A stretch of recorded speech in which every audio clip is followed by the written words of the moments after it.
Hello everyone, my name is Jiachen Zhong, and my topic is first generation student, and it is an initial exploration of study-related experiences and outcomes of the first generation student within our faculty. And a brief introduction to myself. So I'm a student from China, and my major is in econometrics and with specialization in data science. And for the next year, I'm going to start my master in data science and business analytics, which is within my interest. And for the experiences, I have like a half-year internship experiences as a data analyst in Xiaomi technology. So yeah, and I enjoy a lot of time from that. And within my free time, I like do some like basketball or boxing. Like even though that I'm not like a big guy, but it's still really enjoyable to do some boxing after exam. Yeah. So why my topic is important? The mission of my project is to investigate the situation of the first generation students at our faculty, and actually, it is also highly related with my personal experiences. Like my parents are both first generation students, and I know how hard for them to go to the big city in China from the village where like actually nobody take education, even for high school or maybe junior high school. So it's really gap between. I mean, for that education, I mean, for the first generation students, and I know how hard they went through when they're in childhood. I mean, nobody can give support for them mentally and financially. Even they can't afford for the food. I mean, it happens a lot because the parents for them. I mean, my grandparents are not that rich in mentally and also financially, so there is a lot of problems and gaps between, the categories. So I do find the topic quite attractive for me, and also as a minority, I do find the first generation students might be some related to with minorities. So this is my expectation and the motivations. So a little bit background and information about my topic. So before this topic, I only know the concept of the first generation students. Like the first generation definition of the first generation students would be like you are the first student who is taking the college education within a family, and the definition for the family can be your direct relative, like your family, but excluding your brother or sister or sibling, something like that. And for my expectations, like for the project, it would be like I want to understand the real needs of the situations of the group at our faculty, and also I know that there are some like ongoing projects targeted on the first generation students within our faculty. So I also want to evaluate like how it is going, and at the end I will give some suggestions for the topics. So a little bit overview in the process of my project. So the key activities will be the quantitative and the qualitative analysis, and so it's about the data analysis, and also I took some interviews with some of the target students, and with a lot of like questions, I mean open questions, and we have a lot of deep discussion of the topic and over their personal experiences about something about like definition, their personal definition of the group, and their experiences before coming to the uni, or maybe even coming to the country, this country, or I mean, if they are non-EU students, or maybe they are not Dutch, and for the stakeholder, I took a lot of help from Dr. Silvia Dominguez Martinez, and she also presented here today. And most of the data I got is from her side and her research. And also I got a lot of support from Dr. Seri, and she also presented here and gave me a lot of mental support. And I also luckily got involved 2 students within the target group, and actually it's really hard for me to find them because it's really like some private research, and most of the on the one hand, like it's really hard to reach out to them, and on the other hand, so I mean, most of them are not willing to join my project because it's really private questions, and it's kind of like negative part of their experiences, and they don't really want to share them with me. I mean, as a student, so it's one part of of the bump within in the process. And another bump within my project would be the data. So it's still about the privacy, like because it's a really like private questions.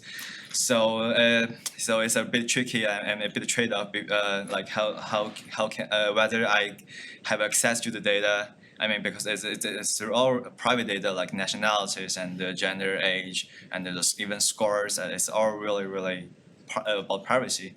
So yeah.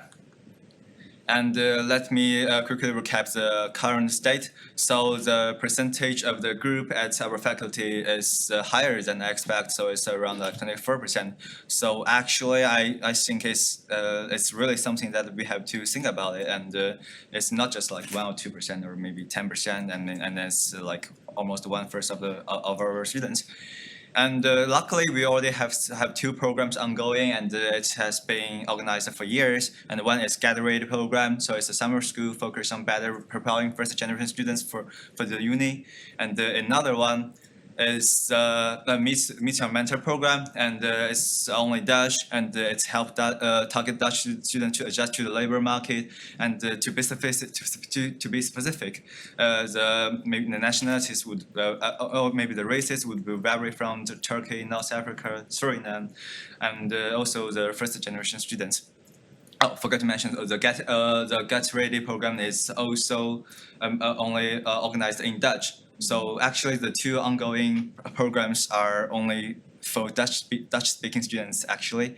But luckily, we got the Get Ready program open to English as well from this summer. But for the other one, still only for Dutch. And an important addition from my project is that there is already also skills classes started from years ago, and it's all for both international and Dutch students, and it was organized once a week for the first 2 blocks in the first years. And so the topic is the objective would be mainly about the discussion between senior students and as a tutor and the first-year students about academic questions and the study. And so then I'm going to enter to my results. And firstly, the quantitative results. So I find that it's different from my expectations. So the fraction of the students within EU is actually higher than non-EU students. And for me, personal thinking is that it might be because the tuition fee. Because for the non-EU students, they have to pay for like around 10,000 euros per year, while it's like 5 times of the EU students. So maybe the non-EU students are actually already from rich family. I mean, from their country, even though that's the country are kind of developing country like my country, China, and also. And for the EU students, they are paying like lower tuition. So actually, it's possible that they come from maybe not that rich family, and they have like some issues about education or I mean financial problems within the family, and this can be an interpretation. And also it's different from my expectation that the scores are kind of similar. I mean, there's no statistically significant difference between the 2 groups. So it's our target group, the first-generation students, is only around like 0.5% lower than the general group, and. However, there can be some like bias from the data selection, and I mean from my personal assumption, there can also be some standard deviation. I mean, like for example, like even though that the passing rate is almost the same, but it can be like for our target groups, the average grade can be different. Or maybe the highest grade or maybe the lowest grade can be, I mean, the gap can be larger than the general group, but it's just my personal assumption, and it's not verified due to the lack of our data. And let me enter to the qualitative results, which is my favorite part because I do learn a lot from the interviews with the stakeholders. I mean, the two students, and they really appreciate their participation. And the one of them is from EU, and the one of them from non-EU. So it's yeah, I think it's a good variation. And firstly, the group is still affected by the identity and needs support. For that non-EU student, as I mentioned, like because of the tuition fee, so actually that non-EU student accidentally from a not accidentally, but actually from a kind of like rich family, even though that the parents are poorly educated, and so there is no like obvious problems for them in term of the finance. And for another one, actually there's an obvious like financial problem, uh, both of them find that their identity have a negative effect on their experiences, not only in the study but also in the social life in our uni. And the skills classes are highly welcomed by the group. However, for the other two programs, they are not that. I mean, firstly, the two programs are not that well promoted. So actually, the two interviews are not have no idea about the existence of the programs. And secondly, I think it's also because of the language, because the language is only in Dutch. So maybe the English speakers can have no access to that part. And also and another significant findings is that like I find the financial factor is really a significant one for our target group.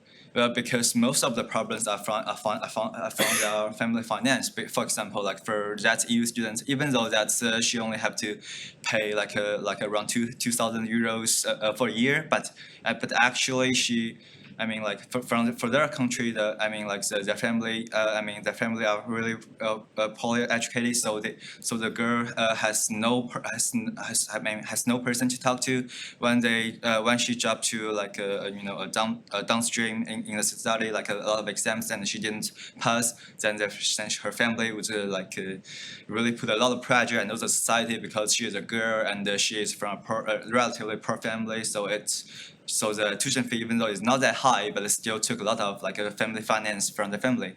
So it's also really hard for her to make a change, like change a major or maybe take a gap year or something. I mean, it's too expensive for her. So all of this stuff like bring a lot of pressure to her, and actually she has nowhere to talk to, and nobody can really support her. I mean, even mentally, and I think it's a problem.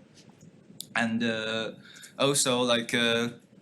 Another problem is making friends actually, because the first generation students, even though that most of them are really tough and determined students, and they really I think I really appreciate them. And I think they are really like excellent students, but they have some problems on social activities because they are not that's like. Rich in maybe in education experiences or maybe in finance, so they cannot hang out with their students, maybe for the financial problems, or maybe because they have a smaller overlap on the education experiences. And also they have problems in some like life choices, for example choosing the majors, choosing the unis, or like where to study, or like how should you decide your career plan. And all of these stuff are really important for them, but actually unfortunately they don't have much resources to talk to from their family and also all of their family. I mean, within our faculty, I mean the students the advisor does have a lot, but still a bit limited for them because they are quite ambitious, but they don't know how to access to different kind of the resources actually. And so let me enter to the recommendation part. So my first recommendation part is about the ongoing programs. So like for the two programs, luckily we get ready already open to international students, and I would suggest that another one, Meteor Mentor, can also have access, can also open to the English speakers, so it can cover larger groups. And also the career support is quite important for our target group because they are more ambitious than the average students to really develop their career because it's important to change their life. So I do think such support will be really significant for them. And also the skills, I do think they are quite important because as a senior student, I also enjoy a lot from talking to some first or second year students and share my experiences or some resources. So I don't think it will take a lot of like resources or I mean for our faculty to organize such or even expand such activities. So I would suggest that the skills can be expanded to one or two more blocks for the first students to the first year students, and I think it will be really valuable for them because it's only like once a week, but it will really important for them to follow when they enter the new environments. And actually, I find that the first generation student group are like it's much harder for them to get fit with the new environment. Yeah. And also another underlying issue is is about the financial problem, and I would suggest that like the more advertisements about like some part-time job, maybe like some contract jobs can be promoted to them because I mean personally I do find there's a lot of resources within our uni or maybe our faculty, but actually from my discussion with the two participants, I find that they are not really aware of them, but actually they do need such informational support because they don't really mind like sparing like 1 or 2 hours or maybe a few hours a week to do some part-time job and again get some finance. And I mean, like for the girl from the EU, and I mean the girl can even have to like borrow like 2,000 euros for the tuition, and there's a lot of burden for her because she cannot even like afford to to enough food. I mean daily, but she also have to borrow a lot of money for the tuition fee, and all of these finance problem can have a really large, I mean, great negative effect on the quality of her study life, and it can also have negative effects on the study results, and. And also, I would suggest that the systematic check of the group can be organized by the faculty, both quantitatively and qualitatively, because the group, as I mentioned, is 24% of the students, so it's a really large group, and it deserves our attention and support. And then even though that it might turn out that it's not maybe the situation is improving, but it still can be a good dimension for us to like keep a continuing attention to the group. And as I said in the results part, the scales can be considered to extended 1 or 2 blocks for the first years, and also the better promotion will be really important for them. And there will be another suggestion from my side is that like the interactions between the students and the lecturers, or maybe the students between the students and the senior students, can be promoted and encouraged. Because actually, for a lot of students, they don't know how to use the resources. They don't know like where can I find a job or where can I get the support about the career plan, or maybe some of them even don't know how to reach out to the study advisor. For example, like for our program website or maybe the official website, there are a lot of information like CIFA, okay, CIFA nice, a study advisor, or maybe some other association. But actually, for most of the students, they would not really get into such activity because it's really hard for them to just take the first step because all the information are here, but they are really vague information. The step is really it's not clear, like first step, second step, how to really do that, finish that, what's the expectation. So I would say that such a rare interaction between senior students and the first year or second year students, or maybe the lecturer and students, can be really important for them, and they can give them more information, and such information can, I mean, the information gap is quite huge from my side. Yeah, and my conclusion is that the group are quite ambitious and tough and determined. So all of them, I would say, are really, I mean, amazing students and deserve attention and support. However, they are unfortunately vulnerable and also financially unstable, and they have little access to the resources or maybe the information. I mean, compared to the other group or maybe the general group, and they are easy to be isolated due to their past experiences, not only financially but also about their education experiences or maybe cultural experiences. And I do think that they need some support from the public and maybe from our faculty or even from from nearby, like senior students or maybe lecturer. And I would say that continuing target support will be really important for them. And personally, I learned a lot from my experiences, and I hope that I present all my findings with you guys, and I do enjoy a lot, and I hope you guys enjoy my presentation. Thank you very much. Thank you, Jiachen. Another very important and interesting topic. Does anyone have any questions? Yes, Audrey. Yeah, I think we're on the same page probably, that not on my radar, so it's really great that you covered this topic because, yeah, I'll bring it back to our team and Education Service Center. Can we focus more on this group? And my question is, you mentioned that Skills and Connect, that was a very valued resource for these students. Could you say a little bit more? You mentioned that the career aspect component of the skills classes was useful. Can you say more about what was valuable to the two students you spoke with in the skills classes? Okay, yeah. So the skills classes is between the senior students. So the senior students will perform as a tutor, and the skills classes are mainly for the first year students to get fit with the environment because they are new to here.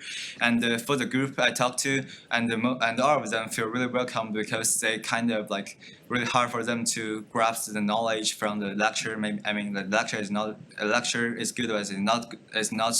I mean, long enough for them to digest all the information, and they need some like, and they feel more more closer contacts by talking to the senior students in a weekly skills classes on Friday. I mean, it's really challenging, but it's really I mean informative for them, and it's a really good follow up for them, and also for the career plan, I would say that even though that we are doing the program, like we are doing the university education, but I would say that most of us don't really know what we are going to do after graduation, and especially for them, because actually from talking to them, all of them are really ambitious students, but actually they only have an ambition. I mean, like they don't know how to step to their ambition, and don't know actually maybe the ambition is kind of, I mean, impossible, unrealistic based on what they are doing right now, or maybe it's actually unrelated with their major or something. So, but actually, such information gap can really create some negative effects on them. And if there is like a recap, I mean, weekly recap about on the skills, or maybe some other from some other versions. Maybe the interaction between lecturer or maybe and students, something like that, or maybe some other programs in the future, then I would say that they will be really helpful for them, because I would say we had in our faculty, in our uni, there are a lot of resources, but they don't really have access to them. I mean, senior students can be resources, lecturer can be resources, or maybe some faculty support can be resources.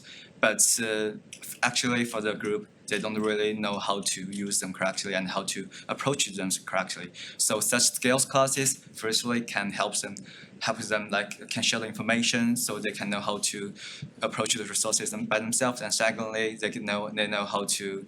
They have a better vision about their future, and they know how to work hard by themselves, because they're working very hard, but it's not always that it will work out by just working really hard. I mean, you have to work to the right direction. Yeah, that makes sense. Thank you. Do we have questions in the chat? Or no. Okay, Yeah. good. Otherwise, I may have a question. Yes, Mark. Please, Yeah. you can. Hello. Yeah, you can say Hi. yourself if you want. Yeah, thanks for the presentation. Hope you can hear my question. So I understand that you're boxing yourself. So, and I have a question related to that, because I have the feeling that many international students are not really involved in social activities outside of what we organize. And I think in building networks, building friendships, and also learning from other students is a very important bit. Or you do theater lessons with Kea, or you're boxing, or you're in a soccer team, or whatever. And so this is really what's puzzling me. What do you think we can do? Well, so first, of course, do you agree that it's important that on top of the skills, all students should also engage more in these social activities? And what do you think the university can do to stimulate that? Okay, yeah, thank you very much. So, I would say yes. So I do think it's really important because personally I do benefit a lot from doing that. I mean, do boxing, and also I took a lot of sessions from USC. I mean, it's really cheap, and I mean compared to other institutions and gyms, and I get really good tutorial from that. And I also knew a lot of persons from maybe from senior students or maybe from other subjects, and all of these are kind of actual information. And for me, I mean, out of my bachelor's program, and I mean, I think it's actually more important than what I learned from the lecture. So I do agree with you. And for how to really deal with this issue, I would say that for the international students, I do feel like the gap is caused. I mean, on the one side, it's caused by the culture because as Asian, I mean, Asian is quite like big group for the international students, but we have really strong. I mean, we're strong but different cultural background, and we feel more connected within our culture, and we are kind of empirically more shy, I mean, compared to other groups. So it's happens that we only stick to our cultural group and yeah, not really participate to other activities. But I would say that for the faculty, if the faculty can organize more like activities, I mean group activities, or maybe the activities only for okay. So the social activities is favorable from my side. I mean, for example, like the 100 years anniversary activity, I would say that's really amazing and it's a real success because most of my friends around me, on my side, all went to that activity and we enjoy a lot. Even though that we are not that party guys or girls and we don't really like drink, but we do enjoy a lot and we make a lot of friends from different faculty, different subjects and ages, and it's a lot of fun. So and we do feel kind of belongings to the faculty by joining such activities. So actually I mean, for the international students, or maybe from my group, my Asian group, or my Chinese group, it's not saying that we are not interested in the social activities, but it's about that we are interested in that, but it happens that we maybe not really like do it by ourselves, but if it's faculty organized activity, we will be more interested and we are from more belongings to that, and the belongings can encourage the group to join as well. So it's a mutual connection. So maybe activities that also facilitate people who are more introverted, so they can go with their groups of friends and go to that activity, and they don't need to be by themselves, or they don't need to be extroverted from the beginning, but they have a chance to be shy. Is that sort of what you're saying? Yeah. Right. Yeah. Okay. Well, thank you. Thank you very much.